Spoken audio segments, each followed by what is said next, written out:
Welcome to the Light Aspects lesson on the Force. I am Alethea Thompson, and I will be guiding you through this lecture. When people think about the Force, they tend to strictly think of what is in the films. But since the inception of the Jedi Community in the mid-1990s, students of the Force realist community have come to understand that the Force was more than something in a movie franchise. With the help of a Bill Moyers interview with George Lucas, it became apparent that the Force was a loosely adapted term to explain something which is in all cultures, but we all tend to disagree on exactly what it is. As such, Jedi dedicates themselves to understanding all things within and through the Force. As a rule, no Jedi can set down in law a concrete definition of the Force for all to follow, only for themselves. This take on the Force allows the Jedi path to be flexible and allows all religious paths the opportunity to decide whether or not they wish to conform their lives to the Joseph Campbell's analysis of a life led by the hero's journey. In the scientific community, to give you some ideas, the Force is energy. Energy is the basis for all things. It is an impartial, unquantifiable concept. Science can show the results of energy, but not the energy itself. The vague, popular quote from the Star Wars franchise that the Force is in and around all life, but it's what creates it and what is created by it. That's the description of energy in the scientific sense. Ashe is the Yoruba term for energy, which encompasses all living things, dead, and even inanimate and animate objects. At the beginning of creation, everything was empowered with Ashe. It is by this empowerment that Olorun, the god of the Yoruba, is able to monitor everything within the infinite cosmos. It binds everything together.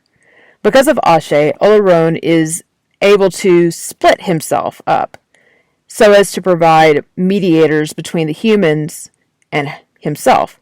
Through Ashe, these anthropomorphic entities, known as Orishas, keep the cosmos operating smoothly. Tetaul, which I'm probably pronouncing wrong, is a supernatural energy source which acts as a supercomputer for the cosmos. It is present in every little detail that exists, and it continues to create and mandate the universe. It incarnates with the Aztec belief Tetaul cannot be exhausted by any single existing thing. It is a constant circle of life, which holds no concept of what is good or evil. Magic usually refers to the practice of rituals and spells. However, talking with the pagan community, you come to realize it is more than that. It describes an energy force that is constantly around us. In some traditions, it is in more concentration of select objects than others. Perhaps the most misunderstood concept is how it is perceived in the Abrahamic traditions. Some that follow these traditions call it God or the Holy Spirit, while others, such as myself, believe it was spoken of in the Bible but not specifically named. For those that are less likely to believe this idea is even present in the Abraham traditions, you need only look at the story of Moses and Aaron facing off against Pharaoh during the 10 plagues, or the parting of the sea. If one believes that these events are real history and not something out of myth or scientifically explained, then it is not much further of a leap to believe that something like the Force exists in the world. But I'll get to that study at a later date. For those that are still scratching their heads at this point, not everyone believes that the Force is the same thing as another person, as I've already explained. It varies so widely in interpretation that you can believe that the value of the Force is metaphoric in nature, that the idea of the Force throughout history in its various incarnations was meant to help people of a tribe or a pantheon understand how they interconnected with each other. Some do still study the Force in metaphysical concepts. They study it through spell work, healing, energy practices, and prayer, depending upon their focus and primary religious study, be it Wiccan, Christian, Jewish, Muslim, Buddhist, Native American, Hindu, or otherwise. Then you have those that believe there is a scientific explanation for all the metaphysical occurrences spoken of in mystical traditions. Sometimes they are understood even by the practitioner themselves, and other times the setup is meant to simply invoke a powerful feeling of placebo or psychological help. Or it could just be those guys that want to simply con people out of their money. An example of how a scientific person might view this system as being something that's beautiful can be found possibly in a Bones episode called Bod in the Pod, where Dr. Brennan tells a story of a witch doctor in El Salvador that made a purification ritual built on pouring cow's blood into the ground, and then it would come out and ooze out of the ground during the ritual through fire heating the ground. In the scientific understanding, the metaphysical philosophy is no less powerful than the metaphoric understanding, or the metaphysical. It's simply a difference in application of study and usage. On the surface, the concept of understanding the Force may not seem at all worthwhile.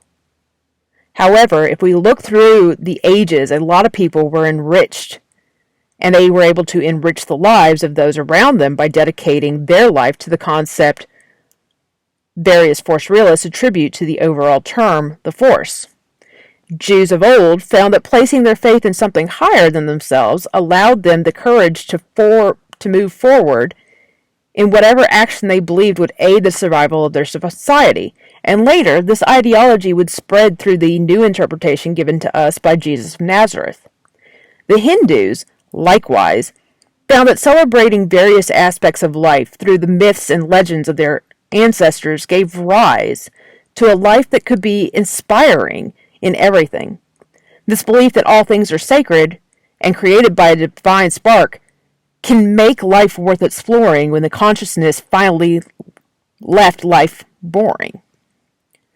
Meditation on what the Force is and how it interacts with life around us gives us an idea of how to move forward in our interactions with each other, and can help us better understand why living the hero's journey is so important to the lives surrounding us.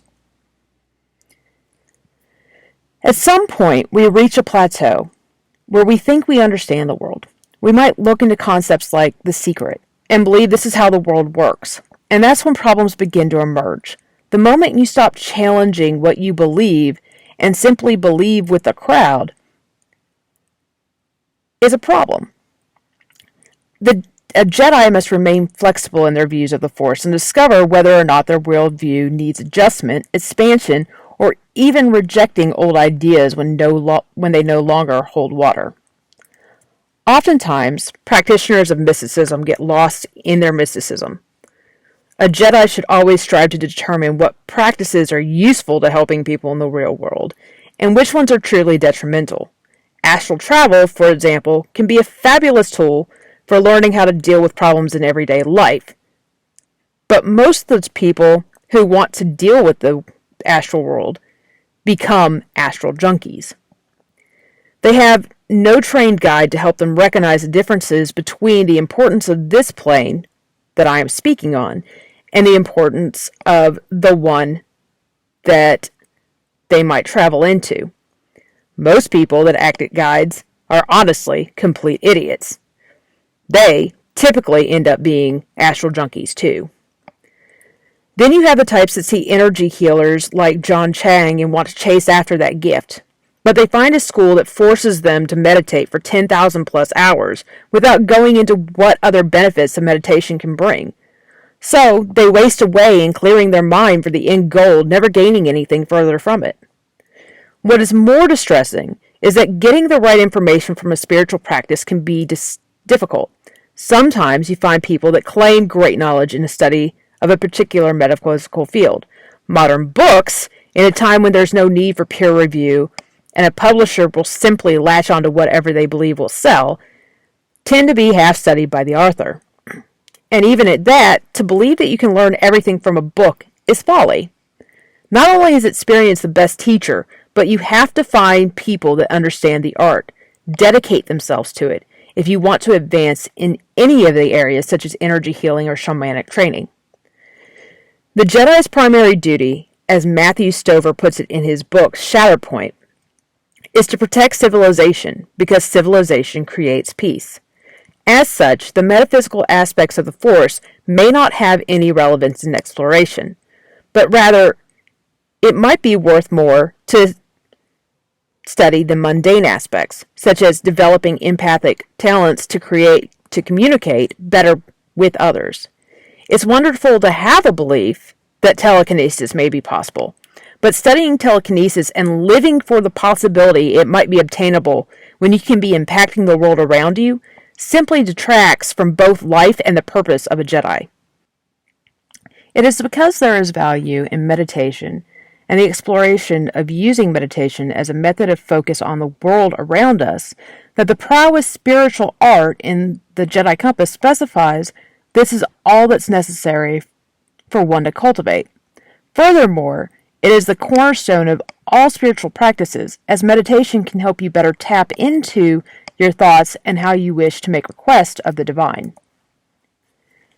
To reiterate, a Jedi study of the Force is for all to profit from, not just the tree that represents you. When a tree produces apples and they are ripe for picking, it gives nourishment to those that choose to eat from the tree. Just the same, a spiritual connection to the Force will help you give back to others as the apple tree can give back to the people which interact with it. A farmer chooses to share with others. The apple then can extend further than just to the individual that picks it. In the popular story of Adam and Eve, an apple represented knowledge of good and evil, which is the core of a healthy society's growth. Without this understanding, or the wisdom that comes from growing from what you know, anarchy has an opportunity to slip in and reign supreme. The Jedi path can be difficult to lead in our lives, but as you align yourself with the Force in either ideology or metaphysical reliance upon its guidance, it can become practically second nature. For your assignment, begin by considering what you believe the will of the Force is. Try relating it to concepts that fit into another religious view that you've explored in the past or you might hold now. Over time, your understanding will grow. So it's good to it will benefit you now if you go ahead and you write out what that is, how it is now, and then in so many years' time or so many months' time as you explore it more, you can revisit how you saw it then and how you see it now. Thank you for joining me, and may the Force light your path.